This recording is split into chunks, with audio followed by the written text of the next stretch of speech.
ओम श्री गणेशाय नमो नमः। जय श्री कृष्ण मित्रों, राधे राधे। आज की वीडियो में संकट चौथ व्रत कथा का श्रवण करने जा रहे हैं। जो भी भक्त सच्चे मन से सच्चे भाव से भगवान गणपति गजानंद की आराधना करता है, पूजन करता है, संकट चौथ का व्रत करते हैं, उनकी मनोकामनाएं अवश्य ही पूर्ण होती हैं।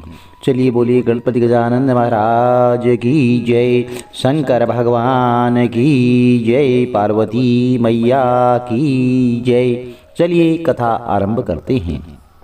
एक देवरानी जेठानी थी। जेठानी बहुत गरीब थी। देवरानी के घर उसका सारा कार्य करने जाती थी। वहाँ से उसे एक शेर जो रोज मिलते थे उससे अपना वह गुजारा करती थी। एक दिन संकट चौथ पड़ी तो जेठानी ने उस दिन देवरानी के घर न जा करके अपने घर में साग बथुआ की पूड़ियाँ बना करके कहानी सुनी और व्रत किया। जब उसके पति लौट कर आए और उन्हें भोजन में जब साग और बथुआ की पूड़ियाँ देखी, जो गुस्सा होकर के अपनी पत्नी को पीटने लगा। वह बेचारी मार खा करके एक कोने में जाकर के लेट गई। आधी रात समुद्र के किनारे से हीरे मोती चुन करके संकट गोसाई चली। आकर जेठानी के घर के किवाड़ खटखटाए तो जेठानी ने उन्हें देखकर कहा कि मेरी तो टूटी झोपड़ी है, फिर भी अंदर आ जाओ। संकट गोसाई बोली, माई मुझे भूख लगी है। वह बोली, महाराज मेरे पास क्या है? साग बथुआ की पूड़ी रखी है, सब ने वही खाया है, आप भी खा लो। फिर वे बोले, माई सोएंगे? वह बोली, महाराज बाल बच्चे टूटी खटिया पर सो रहे हैं, आप भी सो जाओ चाहे। वह सुबह उठकर संकट गोसाई बोले, माई मुझे हिंगास लगी है। तो वह बोली, एक कोने में आप भी हिंग लो, बच्चों को साफ करूंगी तो आपकी भी साफ कर दूंगी। तो संकट गोसाई ने कहा, माई मैं साफ कहाँ करूं? तो वह बोली, पहुँच लो मेरे ललाट से। इतना कहकर संकट गोसाई अंतर ध्यान हो गई। जब वह जेठानी उठी तो उसने देखा कि झोपड़ी की जगह महल खड़ा है और चारों ओर हमारे मोती झिलमिला रहे हैं। उसका मस्तिष्क हीरे मोती के मुकुट से चमक रहा था। जब वह यह सामान उठा कर रख रही थी तो तभी देवरानी यह पता करने आई कि 2 दिन से जेठानी मेरे घर का काम करने क्यों नहीं आ रही है। जब वह जेठानी के घर जाकर पूछने लगी तो उसके बाल बच्चों ने कहा, अब तुम्हारे घर का काम तुम ही करो। देवरानी ने पूछा कि तुम यह सारा धन कहाँ से ऐंठ कर लाई हो? तो जेठानी बोली, मैंने किसी का धन नहीं लिया है, मुझे तो संकट गोसाई देकर गए हैं। उसने सारी घटना देवरानी को सुना दी। तो सुनकर देवरानी ने सोचा कि अब की बार संकट चौथ आने पर मैं भी ऐसा ही करूंगी। दूसरी साल जब संकट चौथ आई तो देवरानी ने अपने घर में खूब पूड़ी पुआ सेंके और अपने पति से बोली, जब तुम काम से लौटो तो मुझे गुस्सा होकर मारना। जब रात में कोलों की पाड़ से नीपा खा करके संकट गोसाई आए तो देवरानी के यहाँ के किवाड़ खुलवाए। तो देवरानी ने कहा कि महाराज उसके यहाँ क्या था?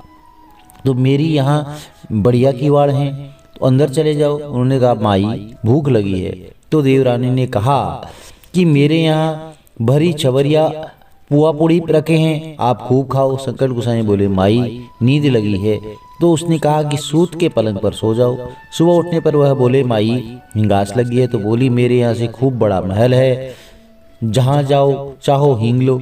तो संकट गोसाई बोले, माई साफ किससे करूं? तो बोली कि पोस लो मुझे भाग्यवान के ललाट से। तो इसके बाद जो है संकट गोसाई अंतर ध्यान हो गई। सुबह जब देवरानी उठी तो उसने देखा कि उसके घर में चारों ओर बदबू फैल रही है, जिधर पैर रखती उधर ही गंदगी पड़ी थी। अब देवरानी का पारा 7वें आसमान पर चढ़ गया। वह जेठानी के पास पहुंची और बोली कि तुम कहती हो कि मुझ तुम्हें संकट गोसाई दे गए, लेकिन मेरे यहाँ तो कुछ नहीं दे गए, तुम जरूर किसी को ठग कर लाई हो। तो जेठानी बोली, बहन मैं किसी को ठग कर नहीं लाई, मुझे संकट गोसाई ने ही दिया है। फर्क इतना है कि मैंने अभाव में रह करके निस्वार्थ भाव से उनकी सेवा की और तुमने धन धान्य से संपन्न होने पर भी अभिमान में भरकर लालच के वश में होकर के उनकी सेवा की। इस तरह संकट गोसाई ने मेरी सुनी है, वह सबकी सुनते हैं। प्रिय भक्तजनों, अगर आपको यह कथा अच्छी लगी तो चैनल को लाइक कीजिए, शेयर कीजिए, सब्सक्राइब कीजिए, साथ में बेल आइकन अवश्य प्रेस कर दें, जिससे कि आने वाली वीडियोज की नोटिफिकेशन आपको ठीक समय पर मिलती रहे। भगवान गणपति गजानंद महाराज आप सबकी मनोकामनाएं अवश्य पूर्ण करें। अब संकट चौथ के दिन सुनी जाने वाली एक अन्य कथा का श्रवण करते हैं। बोलिए श्री हरि विष्णु भगवान की जय, गणपति गजानंद महाराज की जय। जब विष्णु जी का विवाह लक्ष्मी से तय हो गया था और तैयारी होनी शुरू हो गई थी, तब सभी देवताओं को निमंत्रण भेजा गया, लेकिन गणेश जी को विवाह का निमंत्रण नहीं दिया गया। जब श्री हरि विष्णु भगवान की बारात जाने का समय हुआ, तब सभी देवी देवता शामिल हुए, लेकिन सभी ने देखा कि गणेश जी महाराज वहां उपस्थित नहीं हैं। सभी इस बात की चर्चा करने लगे कि आखिर क्यों गणेश जी को न्योता नहीं दिया गया, या फिर गणेश जी स्वयं नहीं आए हैं। तो सभी इस बात पर चकित रह गए कि इसका कारण सभी ने विष्णु भगवान से जाकर के पूछा। तो विष्णु भगवान ने कहा कि गणेश जी के पिता भोलेनाथ महादेव को न्योता भेजा गया है, अगर वो आना चाहते हैं तो अपने पिता के साथ आ जाते, उन्हें अलग से न्योता देने की क्या जरूरत है।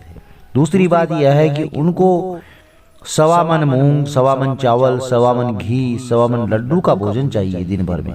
अगर वो नहीं आ रहे हैं तो ठीक ही है, दूसरे के यहाँ जाकर के इतना सारा खाना अच्छा नहीं होता है। सब यह बात कर ही रहे थे, तब किसी ने कहा कि अगर गणेश जी आते हैं तो उन्हें द्वारपाल बना करके बैठा देंगे। सबने कहा कि उनसे कहेंगे कि आप चूहे पर बैठ करके धीरे धीरे चलोगे, ऐसे में बहुत पीछे रह जाओगे, तो घर का ध्यान ही रख लीजिए द्वारपाल बन करके, तो बारात से बहुत पीछे रह जाओगे। इस पर विष्णु भगवान ने अपनी सहमति दे दी। इतने में गणेश जी विष्णु भगवान की बारात वाले स्थान पर पहुंच गए। सभी ने उन्हें समझाकर घर की रखवाली करने के लिए घर पर छोड़ दिया। बारात चल दी। अब नारद जी ने देखा कि घर के दरवाजे पर गणेश जी बैठे हुए हैं, तो नारद जी ने उनसे रुकने का कारण पूछा। तो गणेश जी ने कहा, भगवान श्री हरि विष्णु ने मेरा बहुत अपमान किया है।